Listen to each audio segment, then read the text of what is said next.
What's up YouTube, HC494 here, and today I'm shooting the Jackhammer 2.0 again.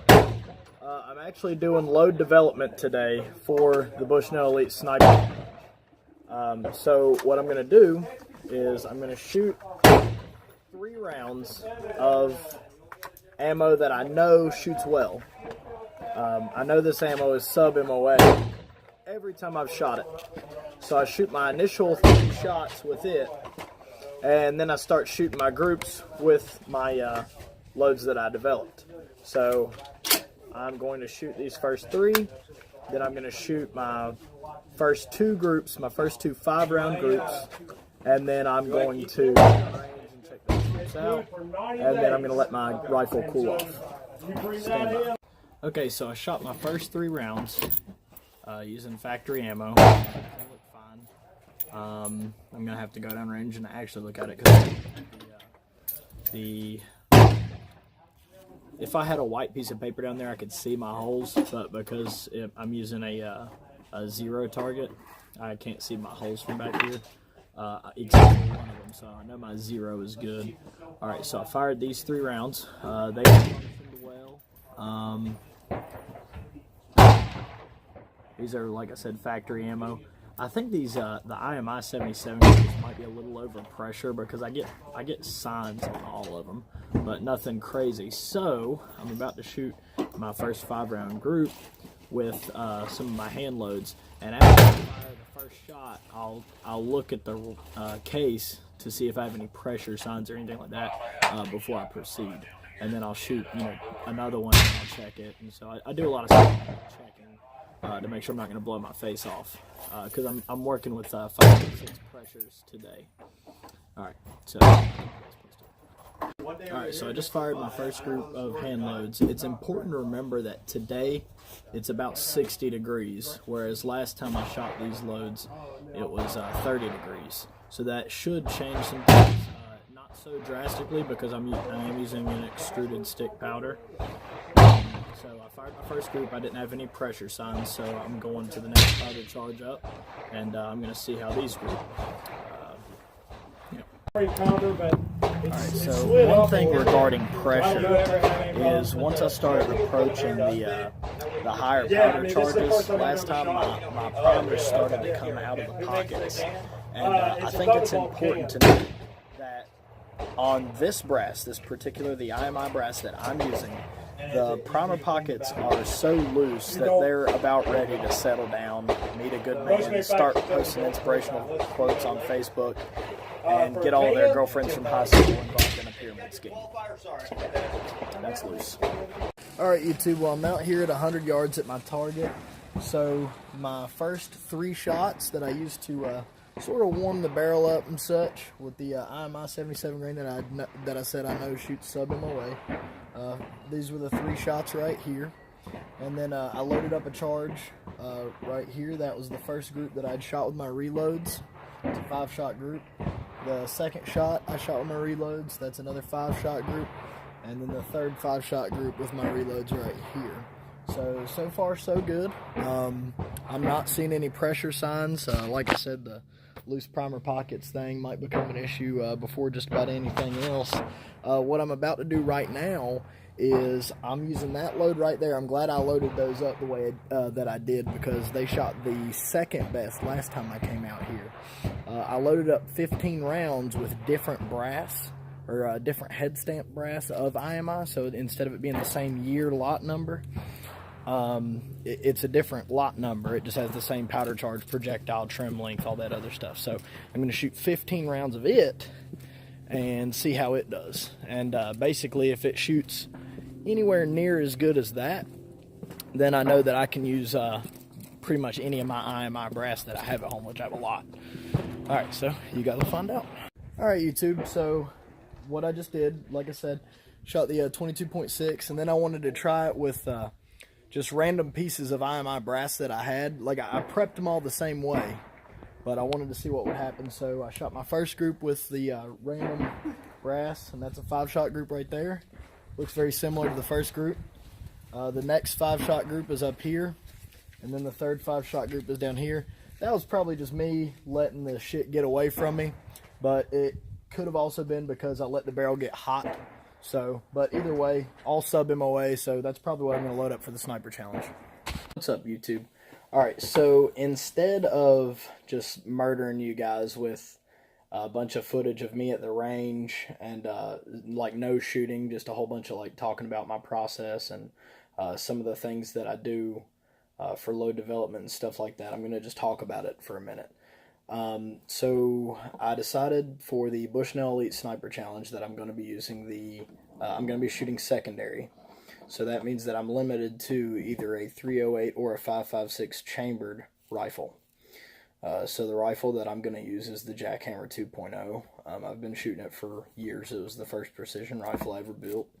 And I've done a lot of like load development for it and stuff like that. But I had found that factory IMI, the lot that I had before, shot very well through it.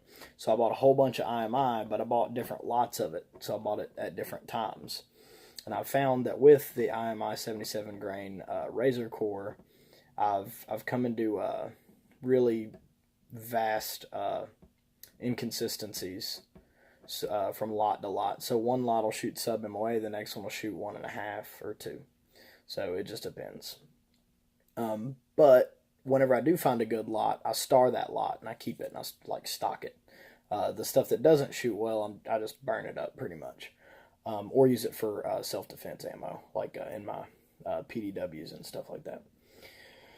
Anyway, so the first time I went to the range, which was a couple weeks ago, I used ram shot tack and AR comp because I'm shooting a 75 grain Hornady boat tail hollow point.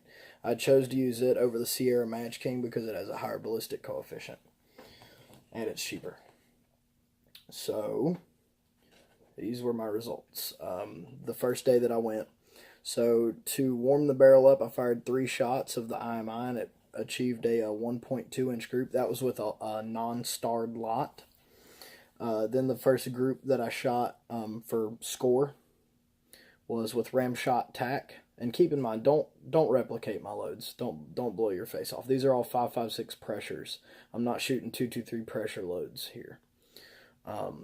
So anyway, I used 23.9 grains of ram shot tack, and it achieved a 3/4 inch group at 100 yards. And then I went up here and I shot a 1.1 inch group with 24.2. And then a 24.5 grains, I shot a 1.15. And then at 24.8 grains, it just really opened up. It opened up so much I actually didn't even measure it, as you can see. Like whenever a group gets that big, I just don't measure it because it's way outside of what I'm trying to achieve. You know, I want it to shoot sub MOA. I want it to have a standard deviation of less than 15. I don't want it to be crazy temperature sensitive. Like there's a few things, and I would like the velocity to be over 2,700 feet per second. So I'm kind of trying to replicate Mark 262. But not, because I'm not using a Sierra Match King and other things. One of the other reasons that I like the IMI, though, is I'm achieving 2840 as my velocity. And that is smoking for a 77 grain Sierra Match King. Anyway, then I went up to 25.1 grains, and it opened up again crazy. And there was plenty of pause in between these and stuff like that, so it wasn't a barrel temperature issue or anything like that. So I was pretty disappointed with how whenever I bumped up the load, it really went crazy there. And I really wasn't seeing it with ram shot tack the way I wanted to. So then I switched to AR comp. So whenever I switched to AR comp, the first load I used was 22 grains. And I actually called that in my notes, because I take notes while I'm shooting groups and stuff like that, or while I'm shooting in general. I actually dropped that one, and I'd written it down in my notes that I dropped it, and I achieved a 0.8 inch group with that. So the very first group with AR comp was fucking awesome, and I was super ecstatic. I was like, okay, that's a good start, but I've definitely seen them go, things go to shit really fast, plenty of times. But then I continued to shoot my AR comp loads, and at 22.3, I shot another 3/4 inch group, 22.6, a 0.7 inch group, And then at 22.9, I shot a 0.8 inch group. 23.2 was the highest charge that I used with AR comp. Why am I fuzzy again? Mother shit. And I shot a 0.55. So I was like, that was really interesting that the highest charge here gave me the best group. I think it might have had something to do with the case fill. And then I went to some 77 grain IMI that I have as a starred lot, like one of my good lots, and I shot a 0.9 inch group, and that was how I ended the day.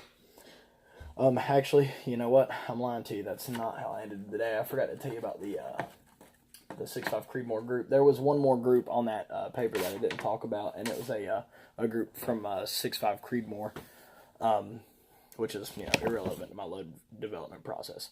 All right, so I went back out there today. It was about 60 degrees today, and decided to do some more testing with the same powder charges as I did the first time. But also, I wanted to tweak the load a little bit. It was more like a confirmation day, somewhat, to see if I could achieve the same level of precision as I did the first time.